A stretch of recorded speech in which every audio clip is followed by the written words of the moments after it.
All right, welcome back to Salt City Counseling, everybody. Once again, my name's Scott Carter, and I'm a licensed therapist here in the beautiful state of Utah. I specialize in a few things. In this video, this is kind of a parenting video, kind of a the title of this video is how to help your kid live up to their potential. And I'll be honest, I don't like the P word anymore. It's overused. The P word being potential. And in this video, I'm going to actually help you help your kids to live up to their potential. And truth be told, I hear this all the time about I wish I had an extra $5 for every time I hear parents say they have so much potential. My kid has so much potential.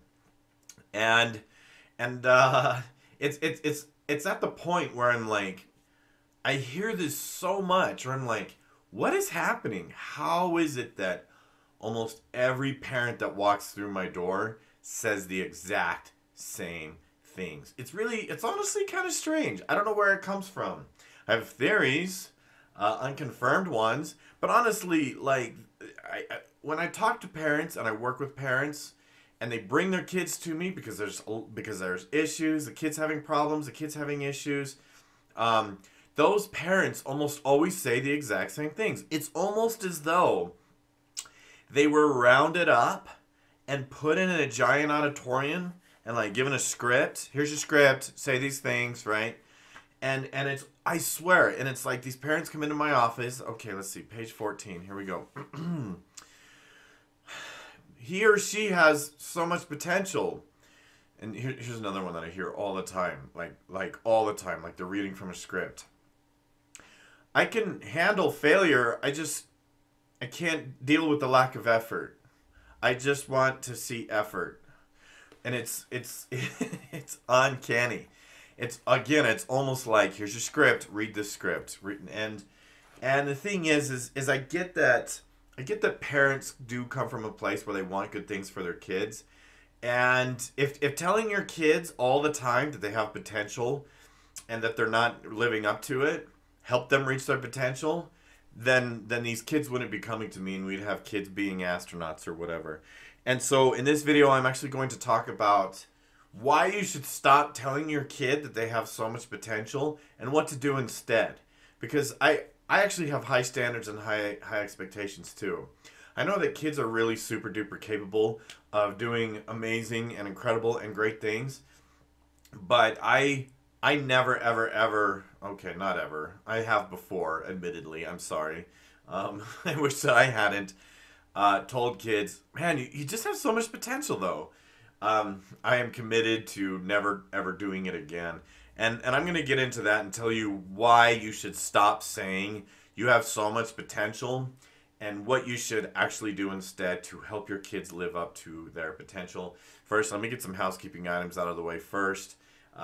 Obviously, if you are new here and you haven't subscribed yet, please do so. Help me get to my first 1 million subscribers. I recently passed my first 200, so I'm getting close, man.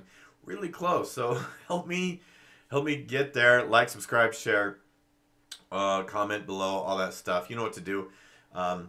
If you really like my content, you can help me out by hitting the tip jar. All the links are in the description below. Cash App, PayPal, Venmo. It's all there. All those links are there. And for those of that have sent some gratuity, I really appreciate it. Thank you so much. The more that you all can help a guy out, the more I can keep this content coming to you. As much as you want it, as much as you need it. If you have a viewer question, scottc at saltcitycounseling.com about life, parenting, kids, personality disorders, high conflicts, etc. scottc at saltcitycounseling.com. So let's get into this. Let's talk about how you can actually help your kids live up to their potential. Now, first of all, the way that I want to combat this is I really want to get parents to break free of this behavior of telling your kid, oh, but you have so much potential, you're not living up to it. And again, I really believe that parents believe that this is a good thing to tell their kids. If it was, it would work, and it's not. So you must consider, maybe I need to try a different approach. It's nothing personal.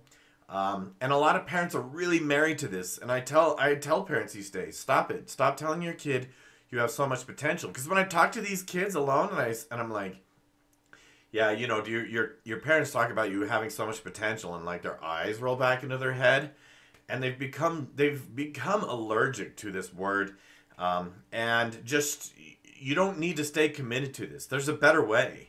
And so when I tell parents like stop telling them that, they're like, what? Why would I even dare?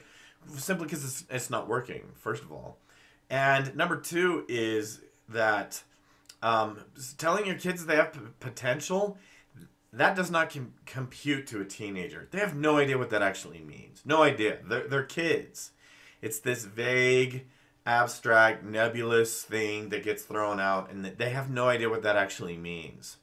And so you just, if you're talking in abstracts and working in abstracts, you're not going to get good results. With teenagers, it has to be concrete. And telling people that they have potential is not concrete whatsoever. It's vague and it's nebulous. Number four is I really believe that when parents talk about potential, what they're talking is about what they expect their kid to be. And instead of loving their kid for who they are or what they are or where they're at, and just embracing them as a person and loving them for exactly who they are and giving them a sense of worth, value, and all of that, worthiness, just exactly how they are, is completely lost when all you talk about is potential. And the thing is too, is there's too much emphasis on we applaud you when you accomplish and when you succeed, but when you fail and fall down, oh, no. And kids need to be embraced and cared for and supported, especially when they fall down or fail to accomplish. That's when they need love the most. And that is actually my key on how to help them actually reach their potential. Number one, I've talked about this before. I have a video on it. They need to have the confidence to fail. If they have the confidence to fail, then they'll always try. They'll always learn. They'll always change. They will always change. The next thing is you have to meet them where they're at. They're kids. I mean, you can't take a puppy and be like, I'll love you when you're a full-grown police dog or whatever, right? If it's a service dog, it's going to be trained as a service dog. I'll only love you when you're a service dog, right? And expecting a kid to be living up to their potential when they're 15 or whatever, like, I'm sorry, that's not realistic. You need to love them where they're at. Truth be told, this is the other angle I come at this. What percentage of parents are living up to their potential? What percentage of parents have accomplished that? What are you, like 45 and you still haven't lived up to your potential? You know, you got to be realistic when it comes to your kid and them living up to their potential. Love them now instead of when they live up to a certain standard or expectation. Expectations, when you're only putting emphasis on expectations and only putting emphasis on success, you're teaching the kid you're lovable when. And kids need to hear I'm lovable no matter what.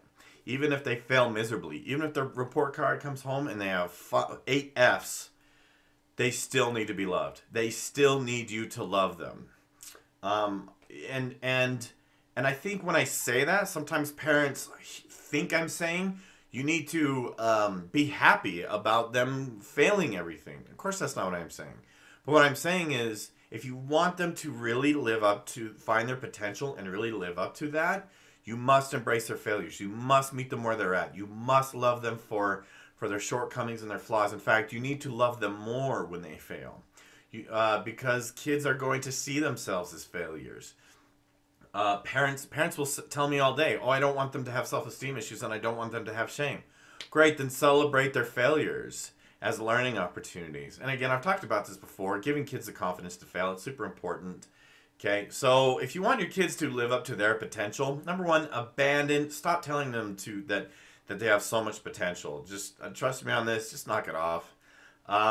There is another component to this. Kids need an identity outside, or a reason to live outside of going to school and being successful and accomplishing. We live in a success-driven society. We really, really, really do. It's exhausting. It's actually exhausting. I'm actually kind of tired of being a success object.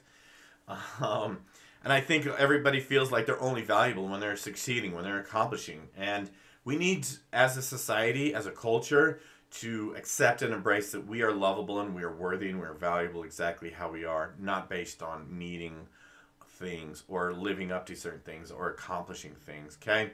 So if you want to help your kid to really live up to their potential, they need to feel capable now. They need to feel love and acceptance and support regardless.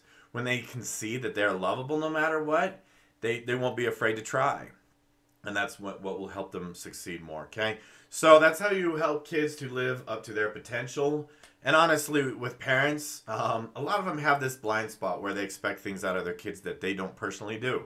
Live up to your own potential as well. If your kids see you living up to your potential, whatever that means, they're 10 times more likely to live up to their potential rather than if you tell them every day that they have so much potential and they're not meeting it.